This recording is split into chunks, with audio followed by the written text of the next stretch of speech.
చెప్పిన ఉద్దేశం ఏంటంటే భారతదేశానికి స్వతంత్రం వచ్చి 57 సంవత్సరాలు అయింది. ఇప్పుడు వరకు మన ప్రభుత్వాలు హిందూ దేవాలయాల నుంచి సుమారుగా 15,000 కోట్ల రూపాయలు తీసి ముస్లింలకి ఆజయాత్రకు ఇచ్చిన స్వామి. అంతేకాకుండా హిందూ దేవాలయాల నుంచి కామన్ ఫండ్ కింద కొన్ని వేల కోట్ల రూపాయలు మన దేవాలయాల నుంచి వచ్చిన డబ్బుల్ని ప్రభుత్వం తీసేసుకుంటే ఇష్టం వచ్చినట్టు వాడేస్తున్నాయి. దానివల్ల మన దేవాలయానికి కానీ మన ధర్మానికి కానీ ఎలాంటి మేలు జరగట్లా. అందులో భాగంగా ఏంటంటే విశ్వ హిందూ పరిషత్ ఈ వచ్చే జనవరి 5వ తారీఖున విజయవాడలో ఒక బహిరంగ సభ నిర్వహిస్తున్నారు. దీని యొక్క ఉద్దేశం ఏంటంటే హిందూ దేవాలయాలన్నీ కూడా ప్రభుత్వ ఆధీనంలో ఉంటున్నాయి.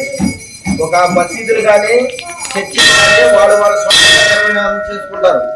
దానికి సంబంధించిన వచ్చిన డబ్బులు కూడా వాళ్ళే తీసుకుంటారు. ప్రభుత్వానికి ₹1 కూడా ఇవ్వరు.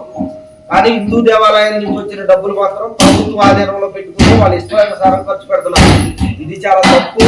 ఇలా చేయకూడదు. మా దేవాలయాలను మేమే నిర్వహణ చేసుకుంటామనే ఉద్దేశంతోనే జనవరి 5వ తారీఖున విశ్వ హిందూ పరిషత్ పిలుపు మేరకు అక్కడ బహిరంగ సభ జరగబోతుంది. కాబట్టి ప్రతి ఒక్క హిందూ కూడా జనవరి 5వ తారీఖున 10 గంటలకల్లా విజయవాడ చేరుకునే ప్రయత్నం చేయండి.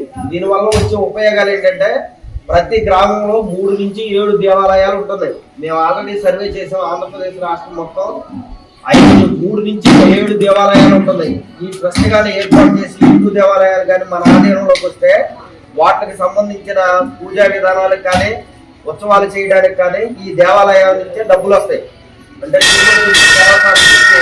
కొన్ని వేల కోట్ల రూపాయలు మనకు ఆదాయం వస్తుంది.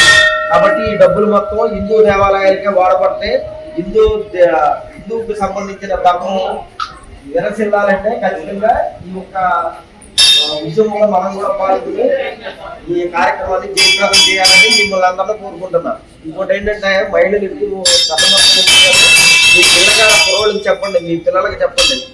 ప్రతి ఇంటి కూడా ఒక మనిషి ఖచ్చితంగా రేపు జరగబోయే ఉద్యోగంలో పాల్గొనేటట్టుగా